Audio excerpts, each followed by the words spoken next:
Electrical scooty বাজারে ABCD XYZ হাজার হাজার কোম্পানির ইলেকট্রিক্যাল স্কুটি আপনি দেখতে পাবেন 30 থেকে 35,000 টাকা দাম। 10 থেকে 15 টাকায় 60 কিলোমিটার মাইলেজ দিবে, 30 থেকে 40 কিলোমিটার মাইলেজ দিলেও বিশাল ব্যাপার। অন্যদিকে ওলা বা বাজাজ চেতকের মতো ব্র্যান্ডগুলির ইলেকট্রিক্যাল স্কুটি নিতে গেলে আপনার খরচ পড়বে 1 লাখ থেকে 1,30,000 টাকা। তাহলে এই কোম্পানিগুলো এত সস্তায় কিভাবে ইলেকট্রিক্যাল স্কুটিগুলো দিচ্ছে? খারাপ রাস্তায় এই স্কুটি নিয়ে আপনি গেলে যে কোনো মুহূর্তে স্কুটির সাথে সাথে আপনারও হাড়াড্ডি ভেঙে যেতে পারে। পুরো বডি লো কোয়ালিটির প্লাস্টিক দিয়ে তৈরি। তবে দাম কমের পিছনে সব থেকে বড় কারণ এদের ব্যাটারি। এই সমস্ত স্কুটিতে ব্যাটারি ম্যানেজমেন্ট সিস্টেম বা BMS থাকে না। এই সমস্ত স্কুটির ব্যাটারিগুলিতে যে কোনো সময় শর্ট সার্কিট বা আগুন লাগতে পারে। লিথিয়াম আয়ন NMC বা লেড অ্যাসিড VRLA ব্যাটারি এই সমস্ত স্কুটিগুলিতে ব্যবহার করা হয়। কোনো টেম্পারেচার সেন্সার থাকে না, ভোল্টেজ হয় আনস্টেবল।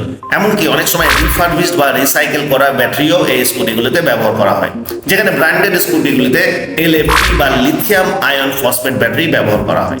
এছাড়াও এই স্কুটিগুলিতে কোনো ওয়াটার প্রুফিং মেথড থাকে না। বৃষ্টিতে ভিজলে এমন সর্দি লেগে যেতে পারে যে কোনো ডাক্তার ঠিক করতে পারবে না। লো কোয়ালিটির ভালনারেবল ব্রেক শুজ ইউজ করা হয়, যে কোনো সময়ে ব্রেক ফেল হয়ে অ্যাক্সিডেন্ট করতে পারে।